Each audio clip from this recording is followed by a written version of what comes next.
اعوذ باللہ من الشیطان الرجیم بسم اللہ الرحمن الرحیم نحمد و نصلی علی رسولہ الکریم اما بعد فاعوذ باللہ من الشیطان الرجیم بسم اللہ الرحمن الرحیم السلام علیکم ورحمۃ اللہ وبرکاتہ۔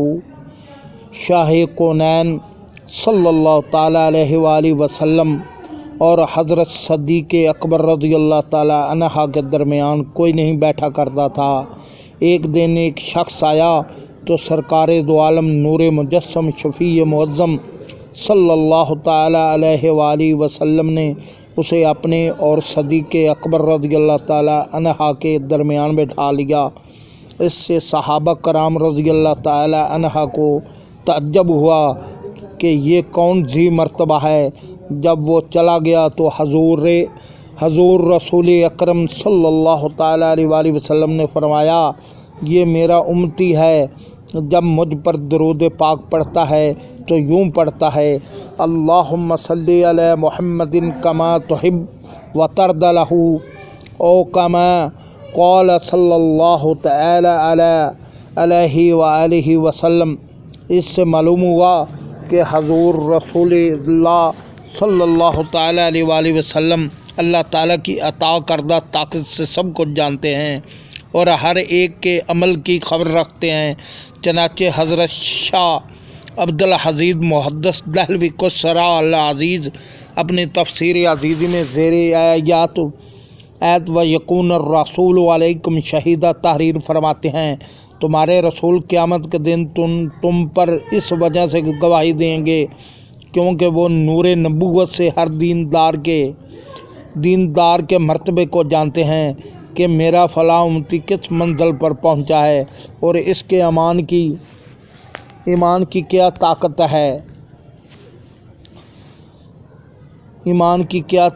ہے، اور کس حجاب کی وجہ سے ترقی نہیں کر سکا۔ لہذا وہ تمہارے گناہوں کو بھی جانتے ہیں اور تمہارے ایمان کے درجات کو بھی جانتے ہیں، تمہارے نیک و بد اعمال کو بھی جانتے ہیں، اور وہ ہر کسی کے اخلاص و نفاق کو بھی جانتے ہیں۔ اس لیے عرف رومی قصرہ نے فرمایا، در نظر بودش مقامات الابال لا جرم نامش خدا شاہد نہار۔ یعنی اللہ تعالیٰ نے اپنے حبیب کریم صلی اللہ تعالیٰ علیہ وآلہ وسلم کو قرآن پاک میں اس لیے شاہد فرمایا ہے کہ ان کی نظر میں ساری امت کے مقامات درجات ہیں۔ اس مسئلہ کی تفصیل دیکھنا ہو تو فقیر کے رسالہ الجواقیت والجواہر کا مطالعہ کریں۔ صلی اللہ علی النبی الامی وآلہ وسلم، صلاۃ و سلام علیک یا رسول اللہ۔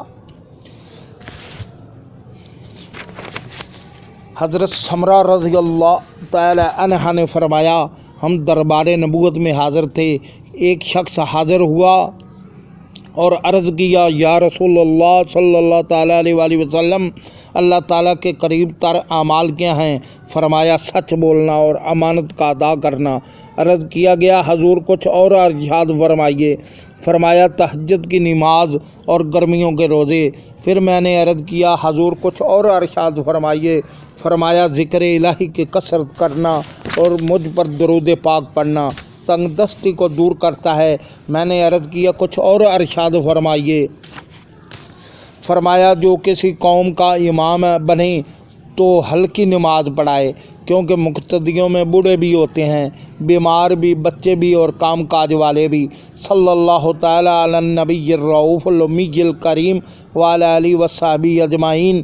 جس نے کتاب میں مجھ پر درود پاک لکھا تو جب تک میرا نام مبارک اس کتاب میں رہے گا، فرشتے اس کے لیے استغفار کرتے رہیں گے۔ الصلاۃ والسلام علیک یا رسول اللہ وعلی آلک وصحابک یا حبیب اللہ۔ جس شخص نے میری طرف سے کوئی علم کی بات لکھی اور اس کے ساتھ مجھ پر درود پاک لکھ دیا تو جب تک وہ کتاب پڑھی جائے گی اس کو ثواب ملتا رہے گا۔ اللہم صلی وسلم وبارک علی خیر البریہ وسید العالمین افضل الخلق ورحمۃ للعالمین وعلی آلہ وصحابہ واولیاء امۃ وعلما علماء ملتہ الی یوم الدین۔ قیامت کے دن اللہ تعالیٰ محدثین کرام اور علماء دین کو اٹھائے گا اور ان کی سیاہی مہکتی خوشبو ہوگی، وہ دربار الہی میں حاضر ہوں گے تو اللہ تعالیٰ ان سے فرمائے گا تم عرصہ دراز تک میرے حبیب پر درود پاک پڑھتے رہتے تھے، فرشتوں ان کو جنت میں لے جاؤ۔ اللہم صلی وسلم وبارک علی اکرم الاولین والآخرین وعلی آلہ وصحابہ کلمہ ذکرک وذکرہ الذاکرون وکلمہ غفل عن ذکرک وذکرہ الغافلون۔ ایک شخص نے دربار نبوت میں حاضر ہو کر فکر و فاقہ اور تنگی معاش کی شکایت کی تو اس کو رسول اکرم صلی اللہ علیہ وسلم نے فرمایا جب تو اپنے گھر میں داخل ہو تو السلام علیکم کہے، چاہے کوئی گھر میں ہو یا نہ ہو، پھر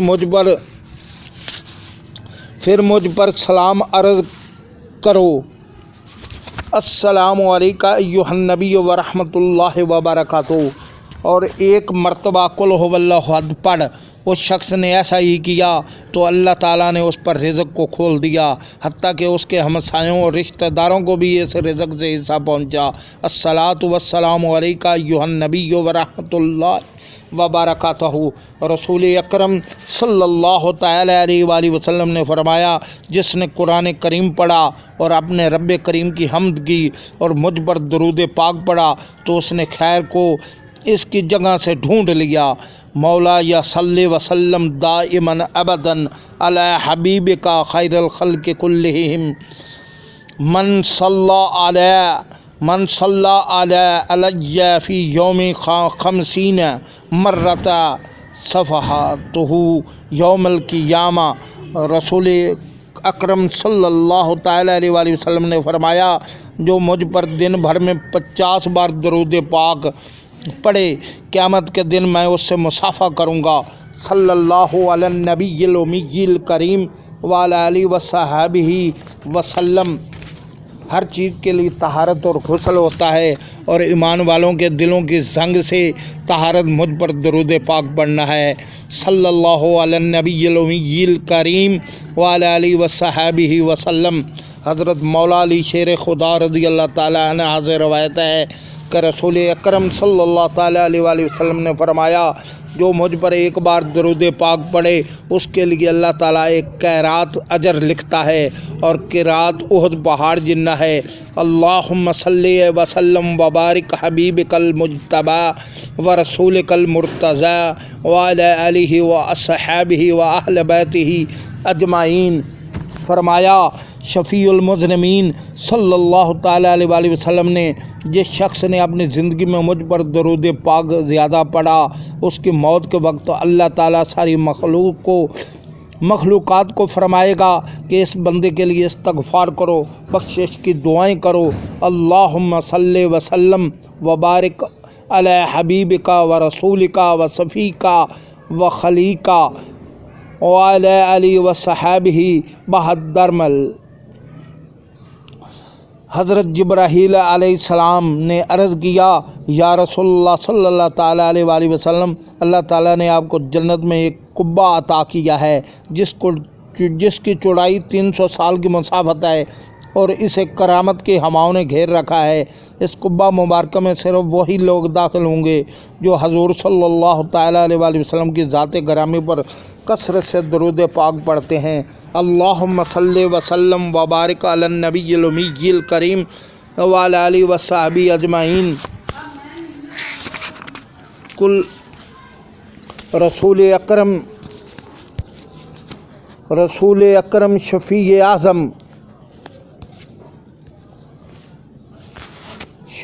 اعظم رحمت دو عالم نور مجسم صلی اللہ تعالیٰ علیہ وآلہ وسلم نے فرمایا قیامت کے دن 3 شخص عرش الہی کے سایہ میں ہوں گے، جس دن کہ اس کے سائے کے سوا اس کے سایہ کے سوائے کوئی سایہ نہ ہوگا۔ صحابہ کرام رضی اللہ تعالیٰ عنہ نے عرض کیا یا رسول اللہ صلی اللہ تعالیٰ علیہ وآلہ وسلم وہ خوش نصیب کون ہے؟ فرمایا ایک وہ شخص جس نے میرے کسی مصیبت زدہ امتی کی پریشانی دور کی، دوسرا وہ جس نے میری سنت کو زندہ کیا، تیسرا وہ شخص جس نے مجھ پر درود پاک کی کثرت کی۔ اللہم صلی وسلم وبارک علی رسولک المصطفیٰ نبیک المرتضی وعلی آلہ وصحبہ بعدد کل ذرہ وصلی اللہ علی نور قذو شد نور ہے پیدا زمین در حب و ساکن فلک در عشق و شیدا وما علینا الا البلاغ المبین۔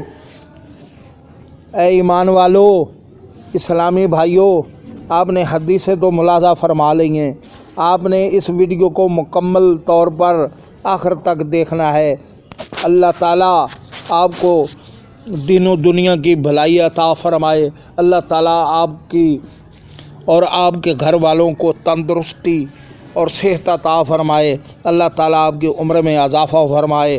وما علینا الا البلاغ المبین۔ السلام علیکم ورحمۃ